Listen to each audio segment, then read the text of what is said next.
Welcome to this explainer. Okay, if you're a CS student heading to a boot camp or teaching yourself how to code, you've got a massive decision to make. We're diving into the 2026 Developer's Survival Guide.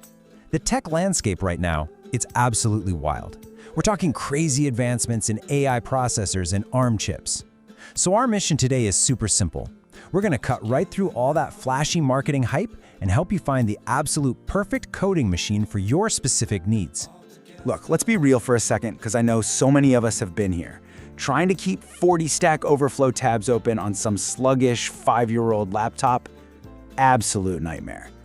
A computer science degree isn't just about typing in a text editor.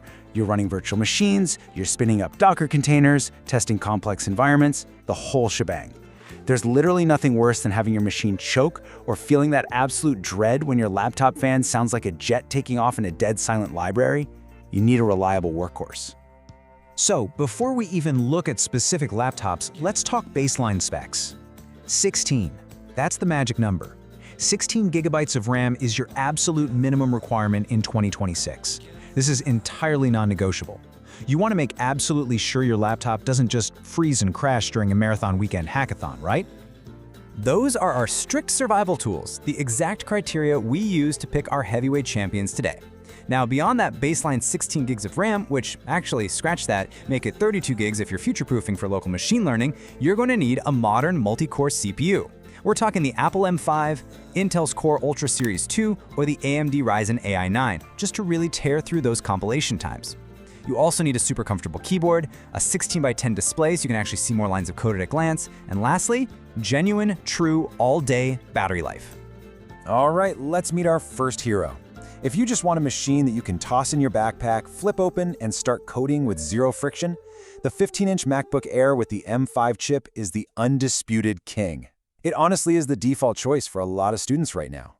Because macOS is Unix-based, it makes setting up your environments for web dev, Node.js, and Python an absolute dream.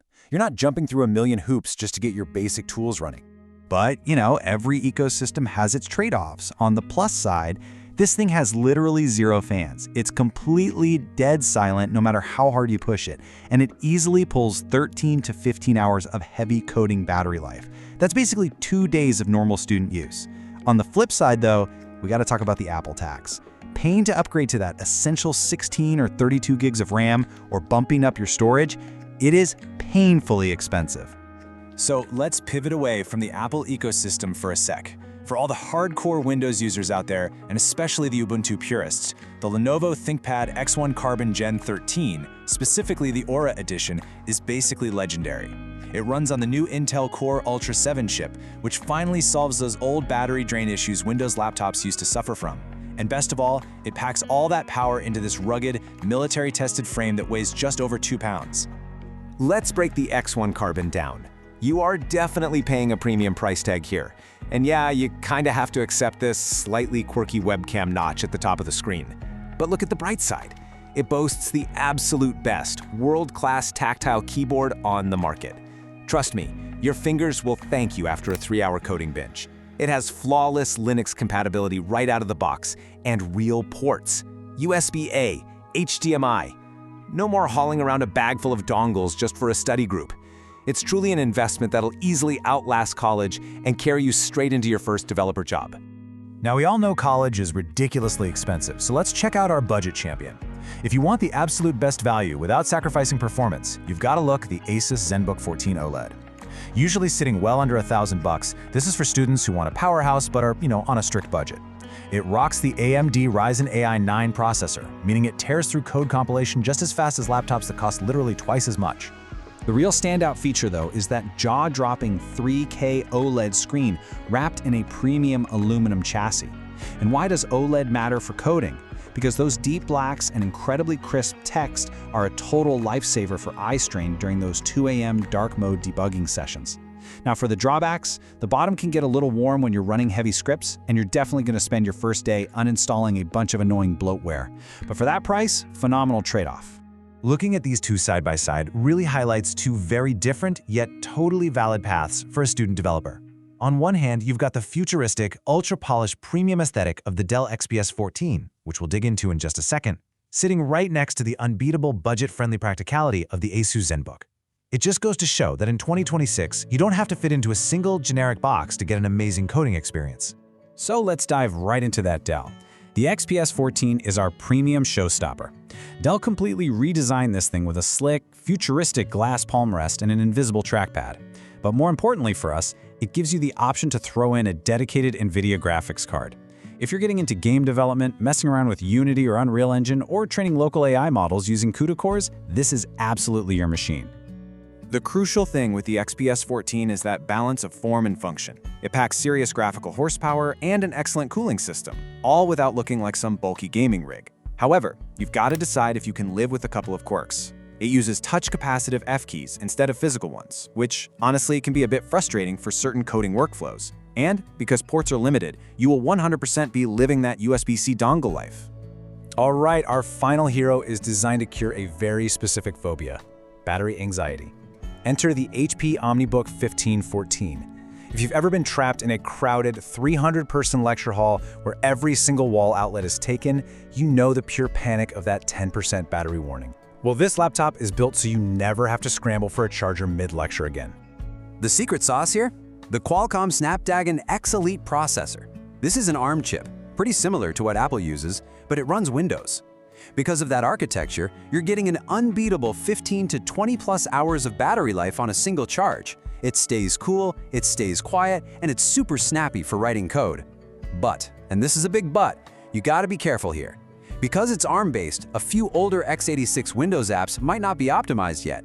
You absolutely must verify if your university requires any niche legacy software before pulling the trigger on this one.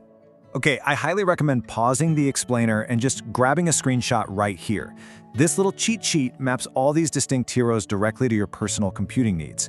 Whether you're after the best all-arounder with the MacBook Air, the killer keyboard and Linux setup of the ThinkPad, the pure value of the Zenbook, the game dev power of the Dell XPS, or just the sheer battery dominance of the HP OmniBook, this table breaks down exactly what you're getting and the baseline specs you should be targeting. Now, before you go hit buy and get totally lost in a sea of tech jargon, I want you to run through this final checklist. Step 1, and this is by far the most important, let your college syllabus dictate your OS choice. If they require Mac-only tools like Xcode, well, you need a Mac. Step 2, keep your eyes on the big three: RAM, CPU, and battery. And step 3, make sure that laptop is under 3.5 pounds. You're carrying this thing in a backpack every single day across a massive campus. Do your shoulders a massive favor and keep the weight low. All right, let's wrap things up with a quick rapid-fire FAQ section, starting with the biggest elephant in the lecture hall. Walk into basically any computer science class, and you'll see a sea of glowing Apple logos. It totally begs the question, do you absolutely need a MacBook to survive a computer science degree? The answer is unequivocally nope. While it's true that macOS is incredibly smooth for setting up environments thanks to its Unix roots, a good Windows machine or a native Linux setup is completely valid and gets the job done just as well. Honestly, if you're taking engineering courses that rely on specific CAD software, Windows might actually be the better bet. Once again, your syllabus is your absolute best friend here. Okay, here's the next question every incoming student who loves to game wants to know before they drop thousands of dollars. Hey, I want to play PC games in my dorm, so can I just use a massive gaming laptop for my coding classes? The short answer? Yes, you absolutely can. Compilers love raw processing power, and gaming laptops have that in spades. But the catch is a huge trade-off in portability. Hauling a heavy, flashy gaming rig all over campus gets really old really fast. And even worse, you're going to be constantly hunting for a wall outlet during 3-hour lectures because the battery life on those beasts is usually terrible. If you absolutely must game and code on the same machine, try to aim for a middle ground, kind of like that Dell XPS we looked at earlier. Ultimately, everything we've talked about today boils down to this. A laptop is just a tool to help you build cool things. The machine sitting on your desk does not make you a great developer. Your curiosity, your problem-solving skills, and your code do. So pick the tool from this guide that fits your budget and your workflow, and then just get out there and start coding. The real question is, what cool thing are you going to build first?